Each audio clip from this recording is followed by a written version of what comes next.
L'histoire de la création. Dieu fait le monde. Introduction. Que savez-vous de l'histoire de la création du monde? Qui en est l'auteur et l'initiateur?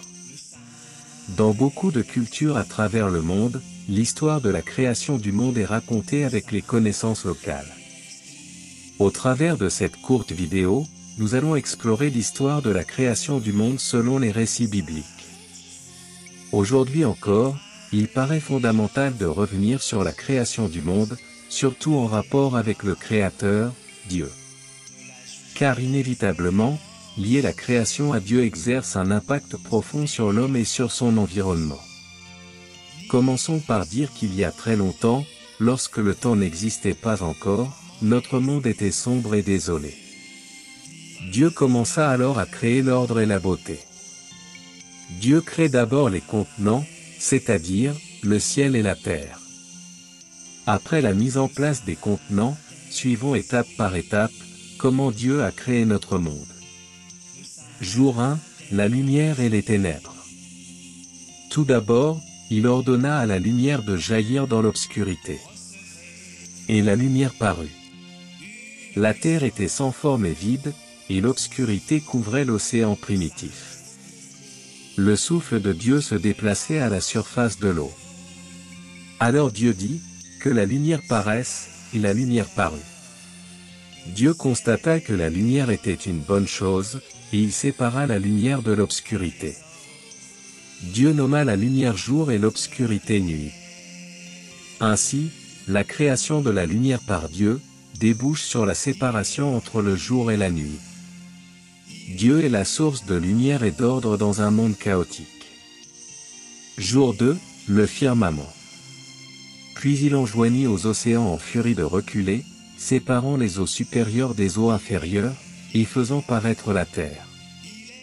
Mais la terre était vide et silencieuse, mis à part le clapotis des vagues et le murmure du vent. Dieu dit encore, qu'il y ait une voûte, pour séparer les eaux en deux masses. Et cela se réalisa. Dieu fit ainsi la voûte qui sépare les eaux d'en bas de celles d'en haut. Il nomma cette voûte ciel. Ainsi viennent la notion d'espace et de structure dans l'univers. Jour 3, la terre sèche, les plantes et les arbres. Dieu fait émerger des continents et forme des mers. Il donne également naissance à la vie végétale sous diverses formes. Dieu dit encore, que les eaux qui sont au-dessous du ciel se rassemblent en un lieu unique pour que le continent paraisse. Et cela se réalisa. Dieu nomma le continent terre et la masse des eaux mers, et il constata que c'était une bonne chose. Dieu dit alors, que la terre produise de la végétation, des herbes produisant leurs semences, et des arbres fruitiers dont chaque espèce porte ses propres graines. Et cela se réalisa. La terre fit pousser de la végétation, des herbes produisant leurs semences espèce par espèce, et des arbres dont chaque variété porte des fruits avec pépins ou noyaux. Dieu constata que c'était une bonne chose. Ainsi, nous pouvons voir ici que, Dieu est le maître de la provision et de la diversité de la création. Jour 4, les luminaires célestes. Au zénith du vaste ciel qu'il avait créé, Dieu ordonna au soleil de briller pendant le jour et la lune de répandre une douce clarté pendant la nuit. Il créa des étoiles pour scintiller sur le velours sombre du ciel. Dieu dit encore, qu'il y ait des lumières dans le ciel pour séparer le jour de la nuit, qu'elles servent à déterminer les fêtes, ainsi que les jours et les années du calendrier, et que du haut du ciel elles éclairent la terre. Et cela se réalisa. Dieu fit ainsi les deux principales sources de lumière, la grande, le soleil, pour présider au jour, et la petite, la lune, pour présider à la nuit, et il ajouta les étoiles. Il les plaça dans le ciel pour éclairer la terre, pour présider au jour et à la nuit, et pour séparer la lumière de l'obscurité. Dieu constata que c'était une bonne chose. Ainsi, Dieu est le maître absolu de la création, du soleil, de la lune et des étoiles. Il est également le maître de la notion du temps et des repères célestes. Nous pouvons constater avec admiration et vénération l'immensité du Créateur, au travers de la grandeur et de la beauté de la création cosmique. Jour 5, les oiseaux, les poissons et les reptiles. Dans la grande cuvette de l'immense mer, des créatures marines font leur apparition, et dans le firmament, des créatures aériennes volent dans leur diversité. Dieu dit encore, que les eaux grouillent d'une foule d'êtres vivants, et que les oiseaux s'envolent dans le ciel au-dessus de la terre. Dieu créa les grands monstres marins et toutes les espèces d'animaux qui se faufilent et grouillent dans l'eau, de même que toutes les espèces d'oiseaux. Et il constata que c'était une bonne chose.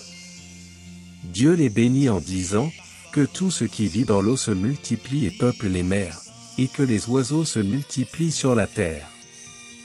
Ici apparaît le concept de hiérarchie et de complexité dans le règne animal, auquel il ajoutait la continuité de la création divine. Jour 6, les animaux terrestres et l'humanité. Après l'apparition des oiseaux qui planent dans le firmament, et des êtres marins qui pullulent dans les grandes eaux, des animaux terrestres vont venir à l'existence, selon leurs espèces. Et la boucle va être bouclée, avec la création de l'homme, à l'image de Dieu. Dieu dit encore, que la terre produise toutes les espèces de bêtes, animaux domestiques, petites bêtes et animaux sauvages de chaque espèce. Et cela se réalisa. Dieu fit ainsi les diverses espèces d'animaux sauvages, d'animaux domestiques et de petites bêtes. Et il constata que c'était une bonne chose. Dieu dit enfin, faisons les êtres humains, qu'ils soient comme une image de nous, une image vraiment ressemblante. Qu'ils soient les maîtres des poissons dans la mer, des oiseaux dans le ciel et sur la terre, des gros animaux et des petites bêtes qui se meuvent au ras du sol. Dieu créa les êtres humains comme une image de lui-même, il les créa hommes et femmes. Puis il les bénit en leur disant, ayez des enfants, devenez nombreux, peuplez toute la terre et dominez-la, soyez les maîtres des poissons dans la mer, des oiseaux dans le ciel et de tous les animaux qui se meuvent sur la terre. Et il ajouta, sur toute la surface de la terre, je vous donne les plantes produisant des graines et les arbres qui portent des fruits avec pépins ou noyaux. Leurs graines ou leurs fruits vous serviront de nourriture. De même, je donne l'herbe verte comme nourriture à tous les animaux terrestres, à tous les oiseaux, à toutes les bêtes qui se meuvent au ras du sol, bref à tout ce qui vit. Et cela se réalisa. Ici, il convient de souligner la place unique que l'homme occupe en termes de hiérarchie dans la création, fait à l'image de Dieu. Il jouit du pouvoir de domination sur les autres créatures. Jour 7, le repos et la bénédiction. Dieu constata que tout ce qu'il avait fait était une très bonne chose. Dieu, après avoir achevé son œuvre, se reposa le 7e jour de tout son travail.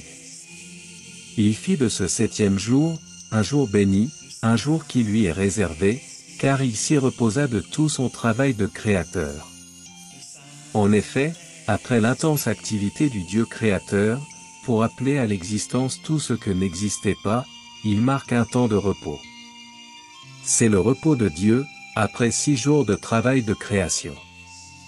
De l'année le concept de sabbat et de sanctification du temps, un couronnement de la bénédiction divine accordée à la création et à l'humanité. Conclusion. Le récit biblique de la création nous introduit dans 2 grands espaces, le ciel et la terre, les 2 contenants que Dieu a mis en place au commencement de toutes choses.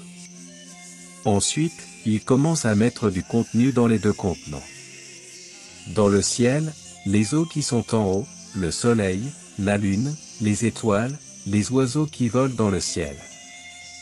Sur la terre, les eaux d'en bas, la terre sèche, les plantes et les arbres, les poissons, les reptiles, les animaux terrestres, et l'humanité. Au travers de toutes ces œuvres, nous pouvons discerner la puissance, la sagesse et l'amour de Dieu manifestés dans la création. D'où mon invitation à toute personne visionnant cette vidéo, à méditer sur la grandeur de Dieu et sa place dans l'univers. Nota bene, pour terminer, J'encourage chaque personne à explorer davantage la Bible et à approfondir sa relation avec Dieu. Si vous aimez ce contenu, n'hésitez pas à mettre un pouce en haut, à partager cette vidéo et celles à venir, et à vous abonner à ma chaîne pour être informé des nouvelles publications. Merci et à très bientôt. Au Christ Rédempteur soit toute la gloire.